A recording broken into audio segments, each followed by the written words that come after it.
so we're here with Miss Paget, and she's going to tell us her middle school experience.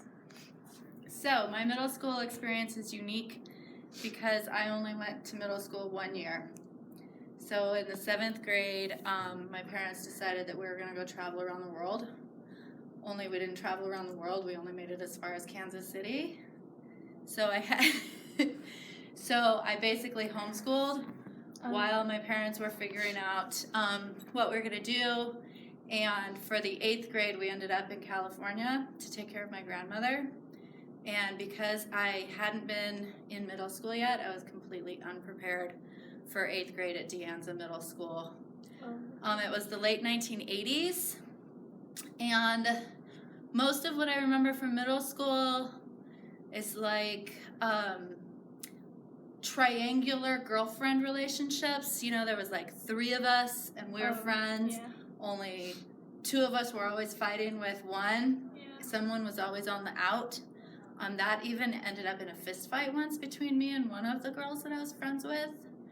I remember lots and lots of boy crushes. Lots of boy crushes, and getting really excited when a boy would pay attention to me. I remember, so I went to De Anza Middle School, and it's near Oxnard, California, and there are a lot of Mexican Americans there, and those Mexican American girls were super mean.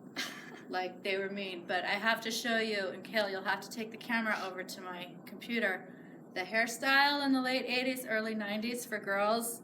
Like, we took our bangs and we made them go straight up. Like, we take the curling iron and make them go straight up and then hairspray it. And these girls, I would watch these girls doing their hair on the bus every day, and they could get, because they had beautiful hair like this, they could get it to go like straight up. And that made them like 6 inches taller, and they traveled in packs, and they were mean. Like, I basically did 8th grade like with my eyes down toward the floor, not wanting to make eye contact with anyone because I was scared.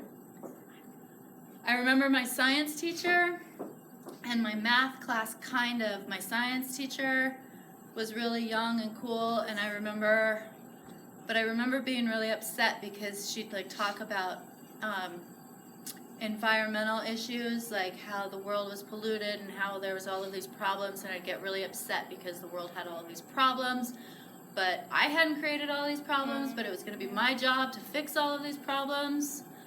And then of course there was like one middle school dance that I went to, and then really just being excited about going into high school and like what activities we were going to do. Did you ever feel insecure about yourself? Absolutely. It was middle school, and I'm a pretty insecure person anyways. So it was a new school, and I started in October, so right off the bat, I was really angry that my parents were even making me go to school, and I was really scared. So I felt really lucky when Danielle and Shannon came to me and wanted to be my friend.